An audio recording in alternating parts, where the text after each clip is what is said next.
Amrit is usually translated as non-death and as a drink that gives you immortality.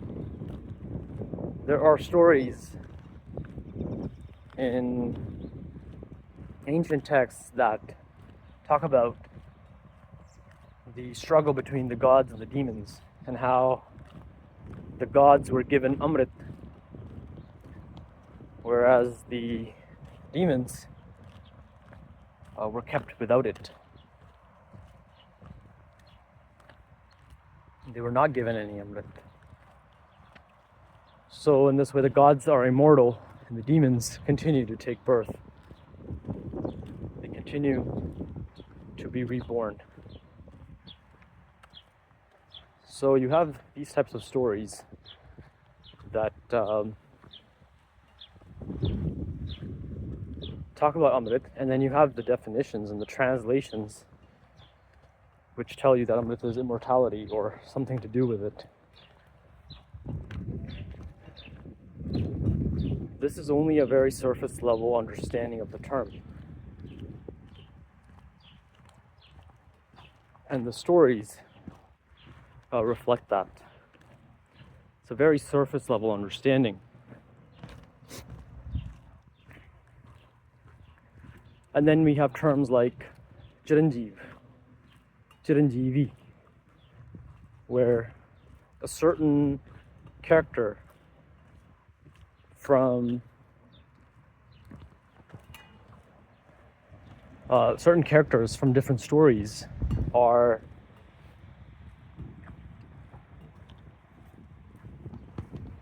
they become immortal somehow. People will say Hanuman Ji is immortal. Yeah, he's Chiranjeevi, and he still, exists in physical form even today,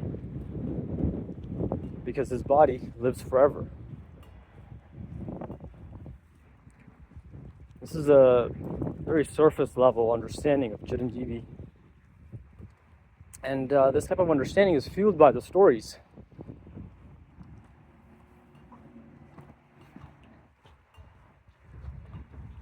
It's fueled by people's imagination, and it's fueled by a desire or a want for magical phenomena.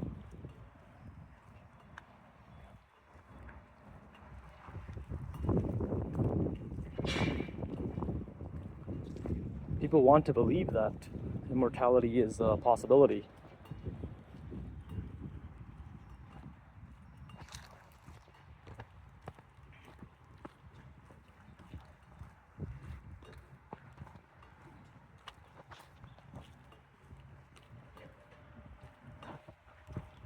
But is that what Amrit means? Does it just mean non-death or immortality or the drink of the gods or whatever the translation says, whatever meaning they ascribe to it in stories? Is that it? Is that what Amrit is?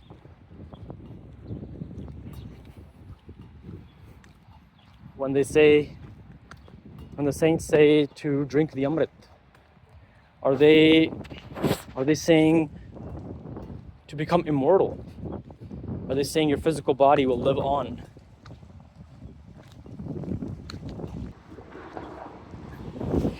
Is that the case? Can that happen? Think about it.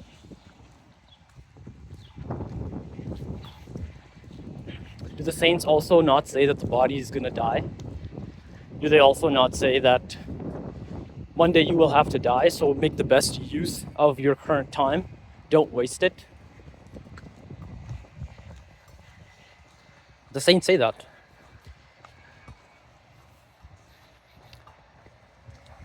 And they say that every great man who ever came,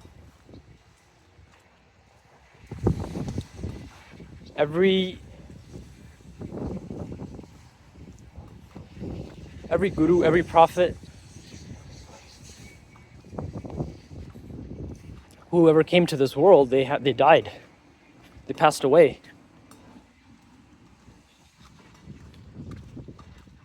So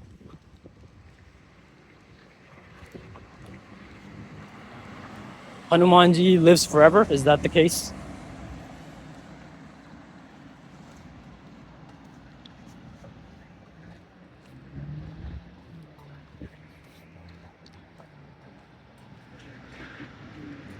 Why are the saints saying that to drink Amrit, and then also saying that your physical body is going to die? Why are they saying that?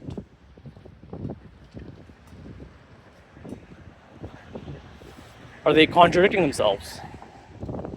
Have they got it wrong?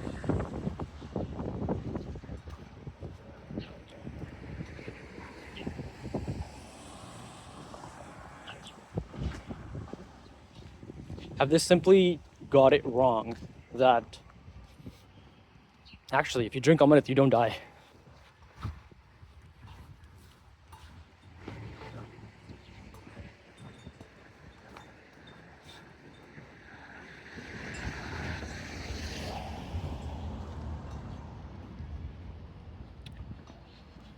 So the physical body will die because this is what the evidence shows.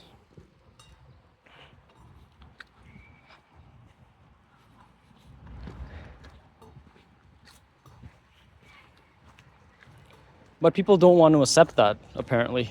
Or some don't, and they will,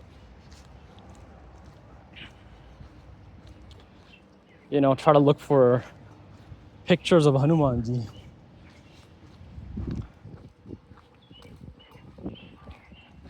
So they'll share it on different platforms.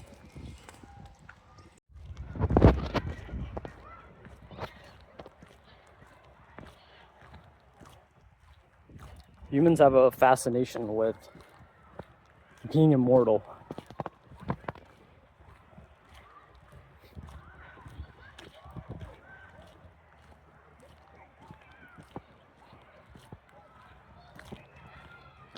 There are people right now that are trying to figure out if they can make the human body immortal.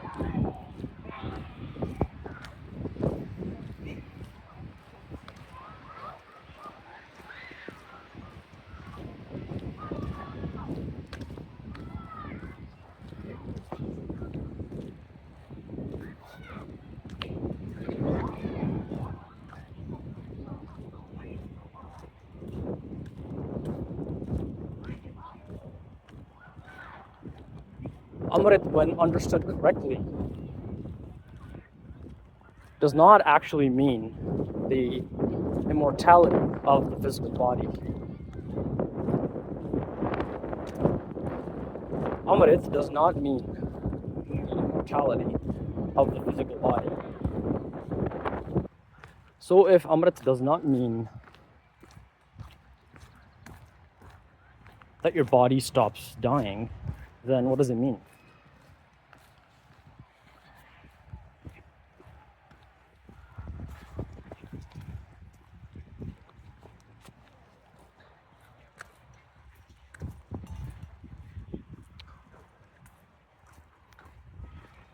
Does it have anything to do with something not dying? Does it have anything to do with death and immortality? And if so, is it referring to the physical body? So unfortunately, the physical body does die. And the saints who said to drink Amrit, the saints who drank Amrit, they passed away, just like everyone else. And by just like everyone else, I don't mean the way in which they passed away, because they certainly passed away in a different way. But what I do mean is that their body passed away, just like everyone else's body.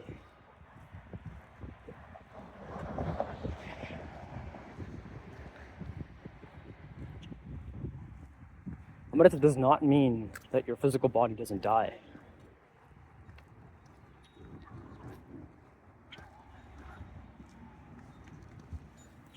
Amrit is actually referring to something else. Something within you. Something in whom you exist that does not take birth, and so it never dies. And Amrit is when you recognize that this thing is timeless, that time is perceived inside of it,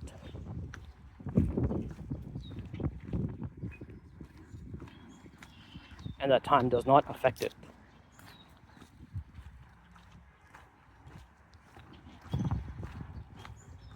And then drinking Amrit, it means to recognize this. It means to experience it. You can say it means to taste it.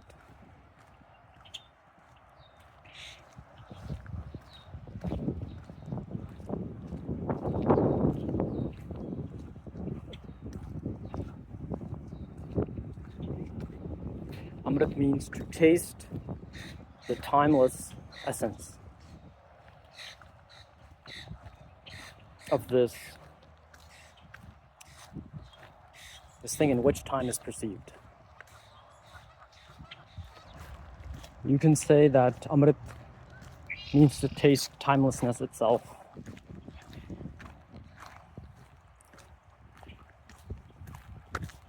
But what does that mean? What does it mean to taste timelessness, or taste the timeless essence of that thing which is beyond time?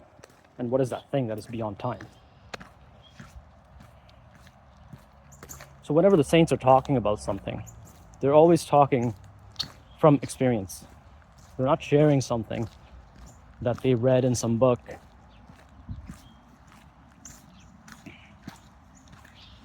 They're not just sharing with you what they've heard. At least when it comes to spirituality, they're not doing that.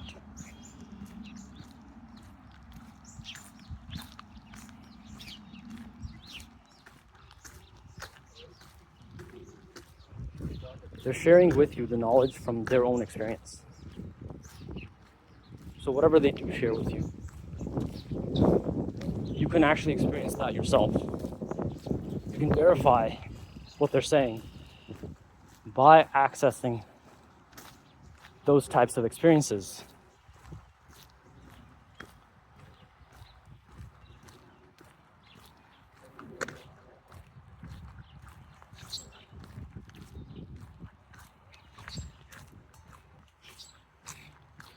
You can verify what the saints are saying by actually experiencing, or at least going through those things that they're going through. And that's something that they want you to do as well. Like, it's not something that they're not saying to just take their word for these things.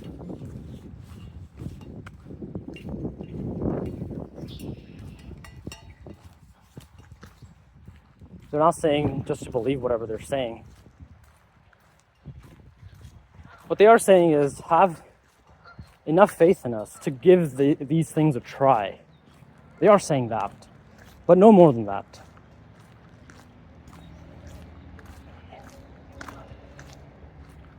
They're saying if you have not drunk Amrit, then to drink it.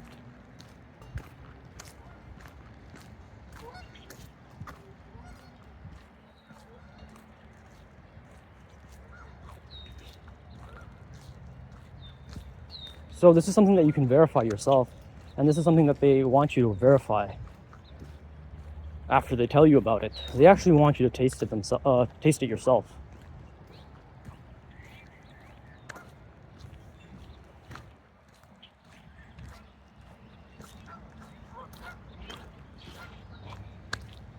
So what is it that they want you to experience?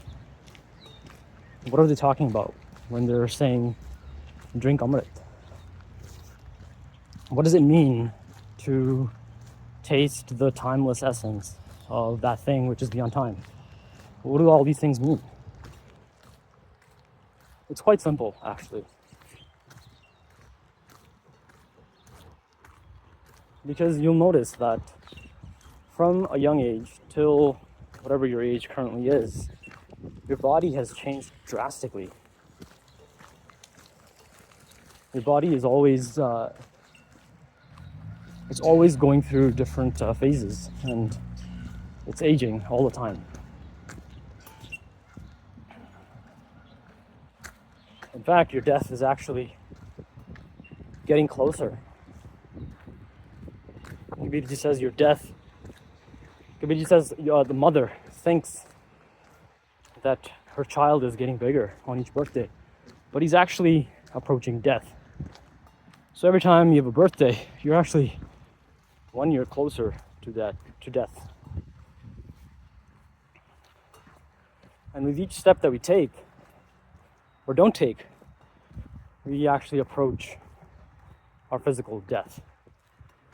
And we don't know if our next breath will even come.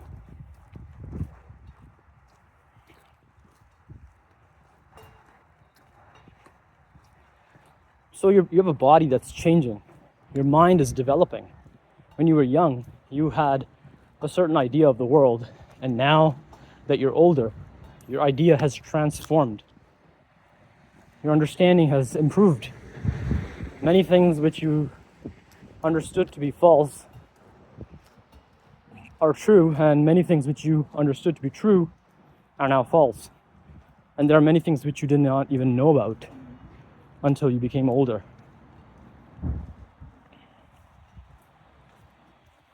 So you notice that your body and mind are changing all the time.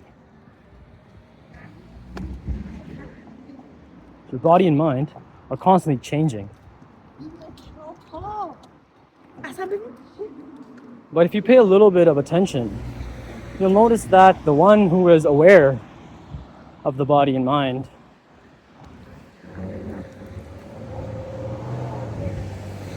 that one has not changed.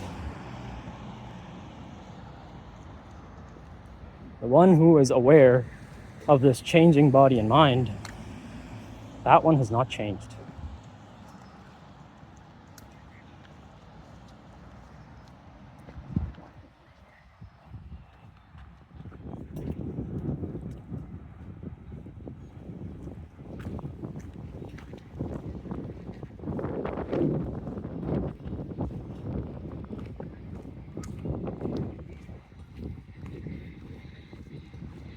The fact that you were aware of things when you were young, even though those things may have changed, the fact that you were aware has not changed. You were aware then, and you were aware now. You are aware now. That has not changed. Even though the content has changed. So the body has changed and the mind has changed. The world may have changed as well. For example, you may have moved, or the place where you used to live has changed. They've developed, or they've been destroyed.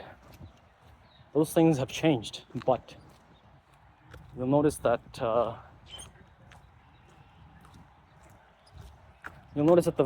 fact that you're aware, that has not changed. So you were aware then, you were aware now, you are aware now. That has not changed. In all instances of your life, the fact that you are aware does not change.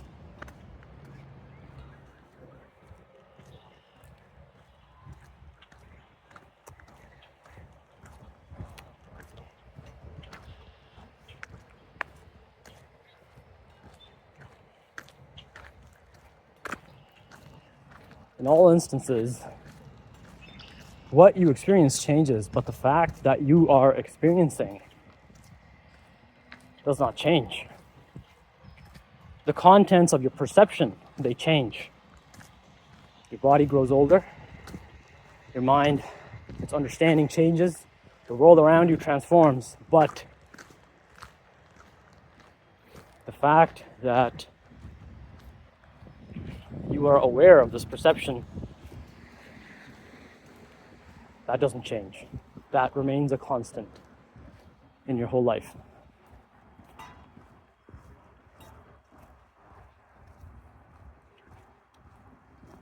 Many people think that when they become unconscious, that they actually become unaware. So they might think that awareness does change.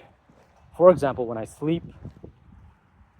For example, when I am unconscious due to some maybe a physical trauma to the head.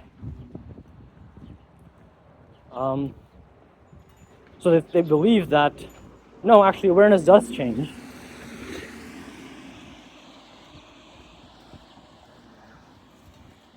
So everything changes in this way. And if you use awareness in those terms, the way that they are defining awareness in this sentence, they're defining it differently to what I'm doing. I'm talking about something else. What they're referring to is actually the content of their mind. One moment they're having a conscious experience, another moment they're not having any experience.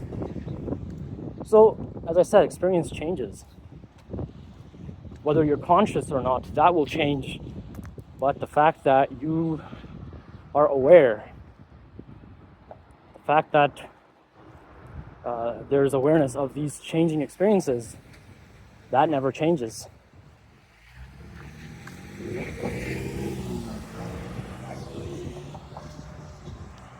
The fact that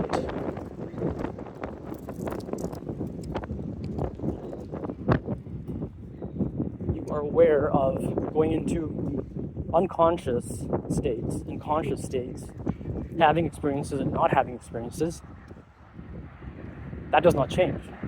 Even though how conscious you are, that does change. So there is this ever-changing quality there in your life, and you'll notice that it is not affected by time.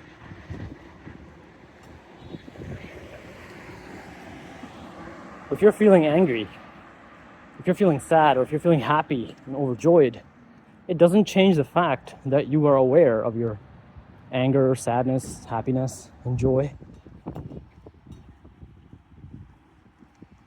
This physicality does not affect this mental phenomena, does not affect the fact that you are aware. You're even aware of these things.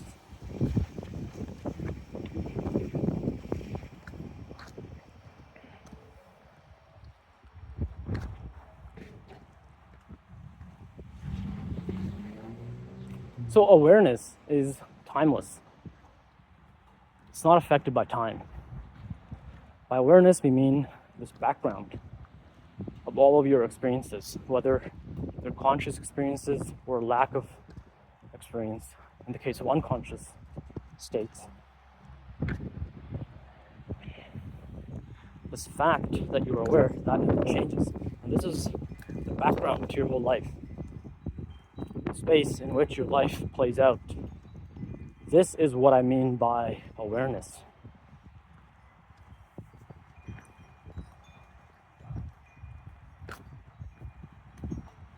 Or consciousness. Many people use these terms in different ways, so we have to be careful here. Because someone can be using the word consciousness to mean being in a conscious state. But whether or not you're conscious or not, consciousness is always there in the background. That's the consciousness I'm referring to. That's the awareness I'm referring to.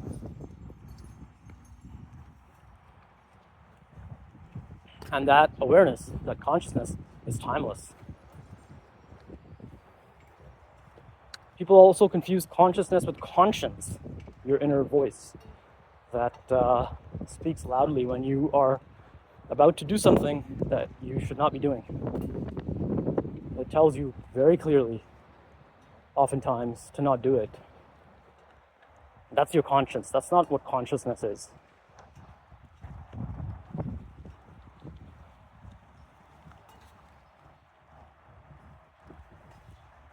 Consciousness is different. It's the background to your conscience. The fact that you are aware of your conscience or lack thereof, that is consciousness. So awareness, consciousness, this is timeless. It is timeless. All through your life, you have been aware of changing experiences. You have been aware of varying conscious states, and you've blanked out, and you've become aware of this unconscious state. For example, when you're in deep sleep. So it's timeless. This is what is called the timeless essence of the world, the timelessness of the world. This is what is known as timeless being.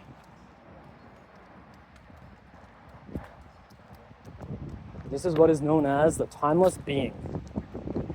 Awareness.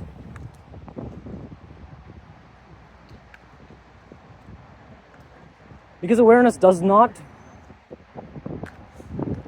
do anything in particular in the world. You know, it's not doing your chores for you, right? All awareness is just you being.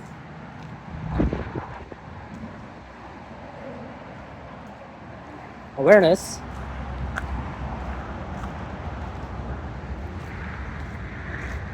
is simply you being.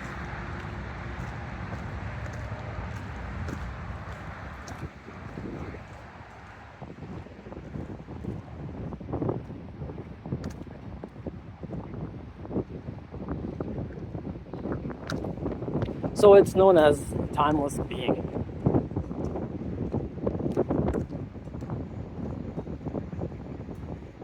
Purak, Purush, or Akal Purak, Akal Purush. The timeless being.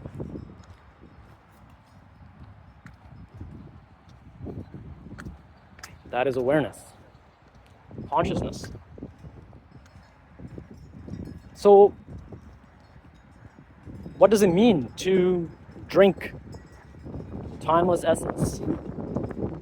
That is awareness. The timeless essence of awareness. What does it mean to taste timelessness? What does it mean to drink Amrit? Which means to recognize yourself as awareness. Take time out of your busy life where you're indulging yourself in various activities, to take time away from that and release your attention from that and place it in awareness. Recognize that awareness is operating behind all of your different experiences, all the activities you're doing them in awareness. You are perceiving them in awareness.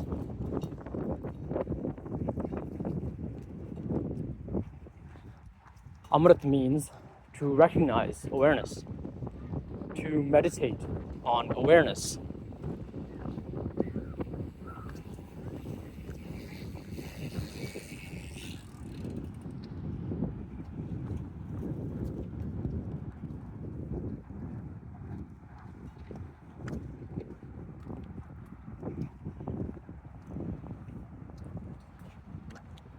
So this is what the saints are talking about.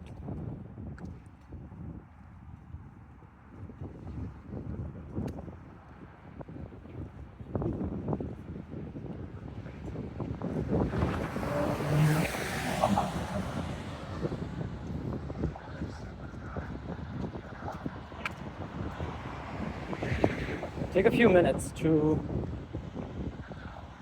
breathe deeply with full alertness and meditate on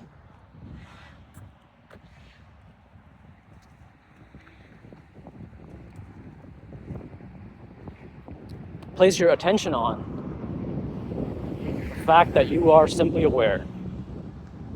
Recognize that there is content in that awareness that your attention is drawn towards as you try to meditate your mind is getting pulled to this content.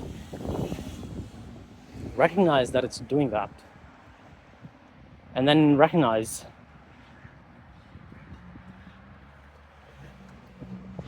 that you are aware of this happening. Recognize that you are aware of yourself, who you think you are, your identity.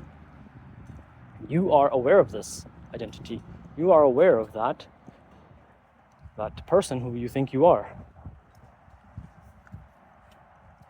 Take a few minutes and take a few deep breaths as we walk. If you guys have any questions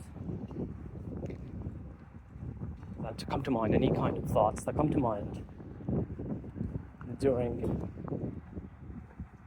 your meditation, while you're breathing, then you can let me know. I want this to be an ongoing conversation. And I want to lay out a map for you guys that kind of identifies the various spiritual concepts and things like that for you.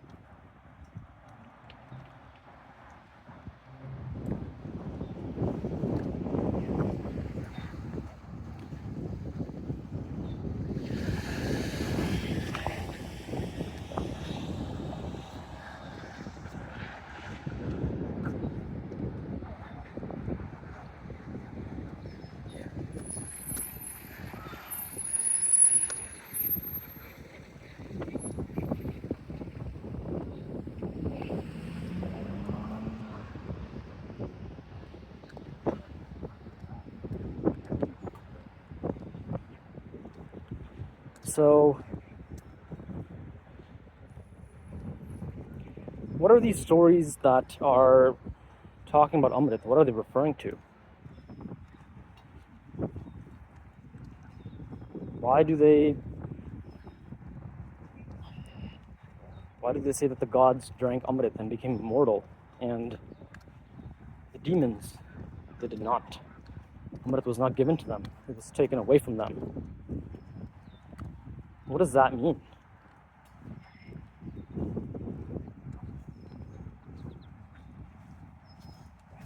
What does it mean to say that the gods are immortal? And why was the Amrit taken away from the demons? Shouldn't they have access to the same Amrit that everyone else has access to? So, one thing to keep in mind when you are contemplating these stories is that these stories are not a history in the sense that it's just telling you what happened in the world point by point, and that's it. Like, it's not this cut and dry history, like just a retelling of events as they occurred.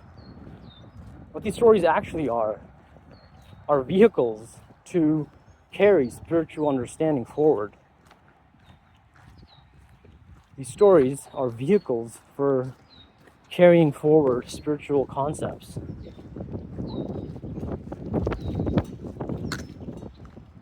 What has happened over human history is that we've wanted to preserve knowledge for future generations. And so, by telling stories, we were able to do that. We were able to transmit this knowledge to the next generation.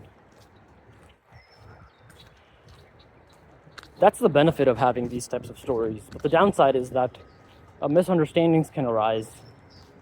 And oftentimes people, instead of understanding the story as a teaching, they take the story as fact or something that they need to believe. And so they start to blindly believe in these stories. And then they start arguing based on their surface level understanding of what the story is saying. They've barely touched the surface of it with their belief. So people start believing in these things without really understanding them. And they don't recognize that the story is there to teach them something.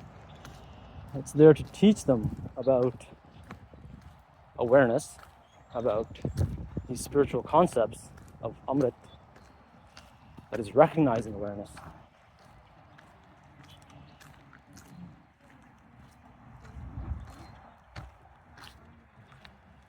So that's something you want to be careful of, right?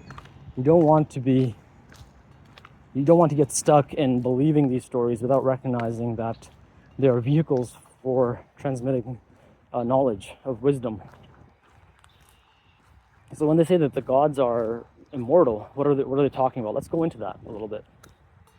When they say that the demons that Amrit was withheld from the demons, what are they talking about? What this is actually telling you is about the nature of those who are saints and those who are not saintly. Because those who are saints, they are constantly tasting the Amrit. They're constantly tasting these states of pure awareness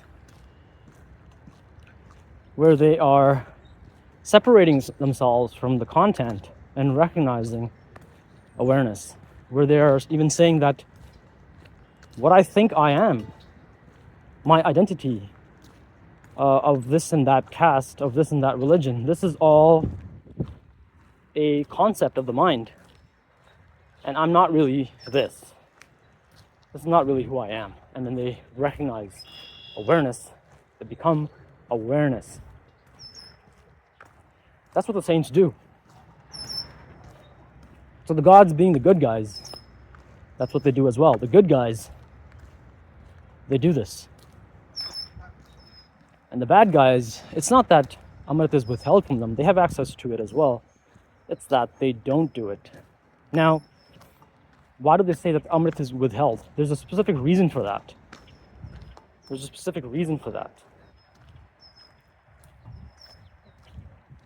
Because ultimately, everything that you see happening is happening in awareness and is the activity of awareness.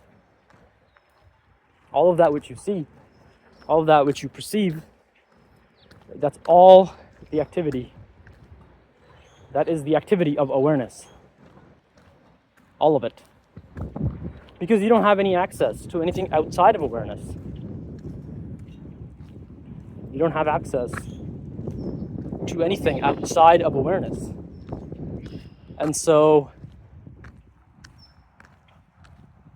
all of these things that are happening in the world, they're happening within awareness. They're an activity of awareness. That's what awareness looks like in your perception. You cannot perceive awareness. What you're perceiving is an appearance of it. Awareness does not have a form of its own. Within it are contained all the forms. And awareness is not an object. If you think that you have found awareness, if you ask yourself in that moment, is this, which I think is awareness, is this being perceived by me? And if the answer to that, when you ask yourself, is yes, then that is not awareness, that is merely an object. And it's the awareness that is in which it's being perceived.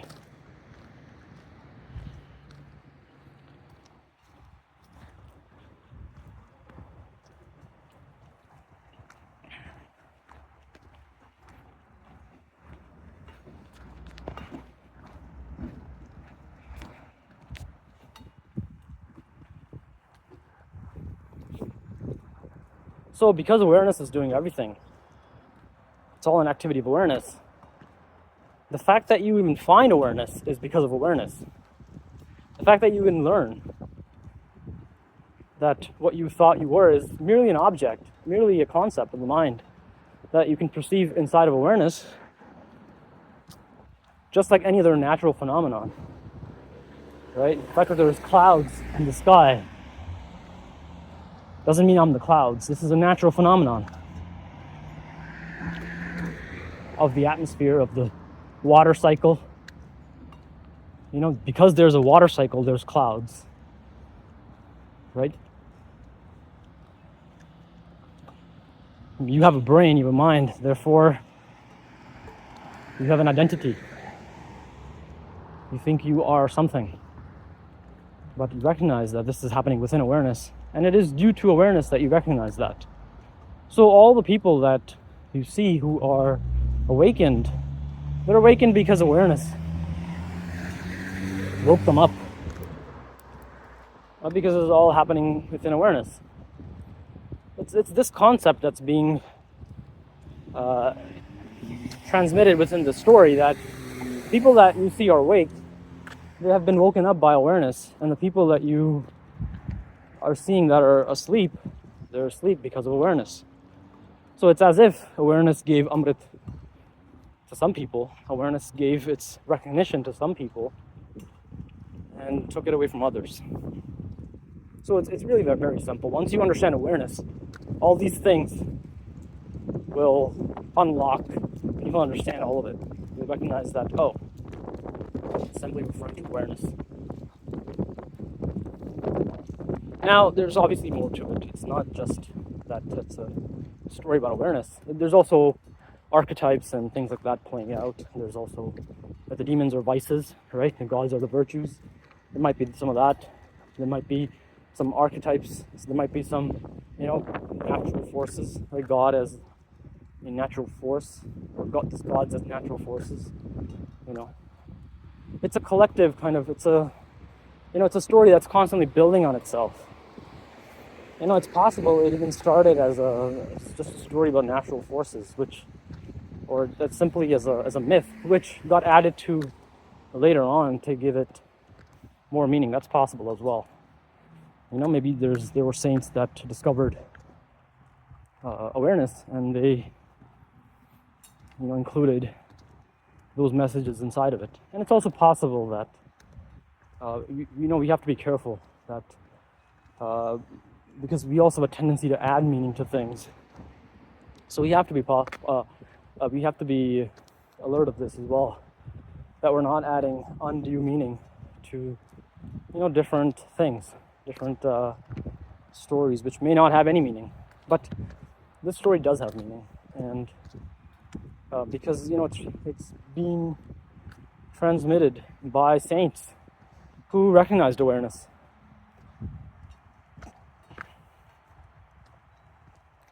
It's also possible that it was just a belief system that they were, that they just had at that time, and that's why they mention it. That's also possible. But this is how I see it, that it is referring to, it's transmitting knowledge, it's transmitting wisdom, all these stories. There are some stories which are written for fun. Different people, they're using their imagination to write things. But if they've understood the characters properly, then what they write is usually accurate. And there's also all kinds of, struggles, like political struggles, different religious or different traditional sects, kind of, there's all kinds of things going on in stories where you see the struggle play out in the story. They're writing stories coming from that struggle between different groups. So there's some of that happening as well, but the stories do carry wisdom. They do transmit wisdom, in my experience, from what I've gathered over the past,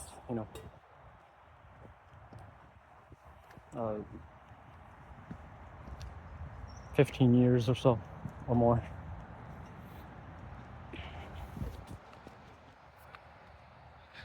Because once I understood awareness, these stories started to make sense, and that's the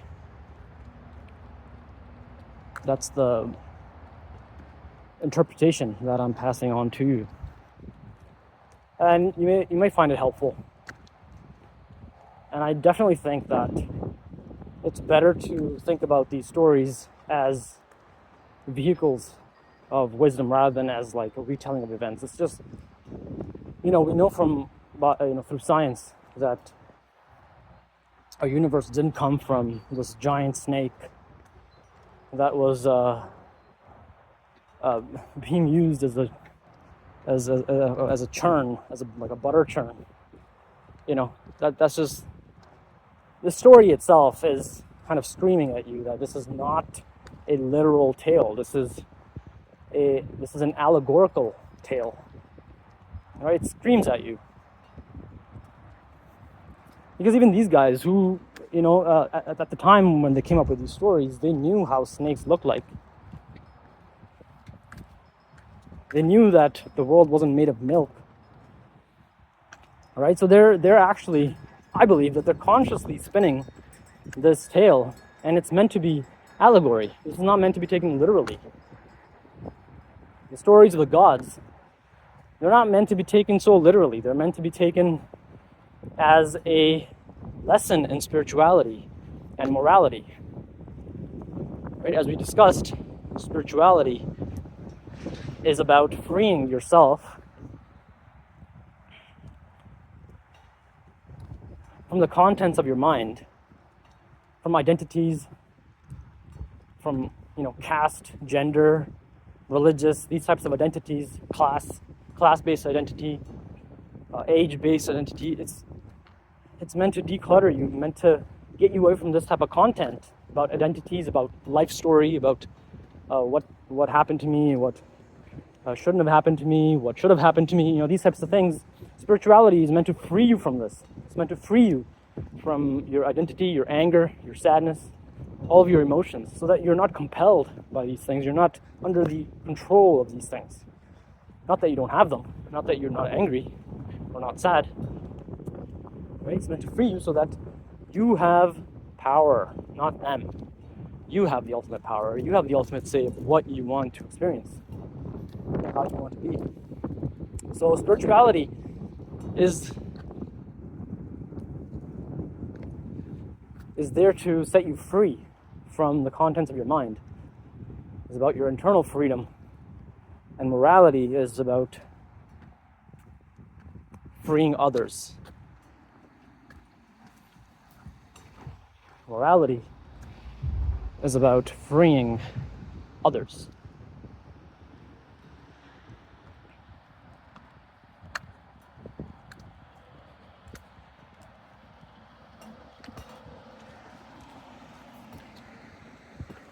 Because somebody who has freed themselves, who has recognized that they are awareness, that there's this awareness behind all of what they perceive. Somebody who is going through this state, they're not going to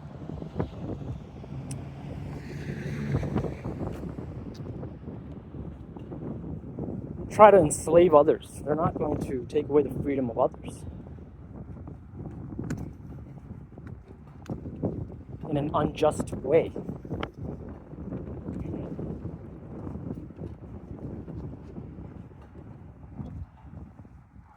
So I'm not referring to like a parent keeping their child within a certain boundary. So Amrit is tasting awareness. And these stories about the gods, they're teaching you about this. They're bringing to you some tidbits of knowledge, of wisdom. All right, guys, that's all for today. I will see you later.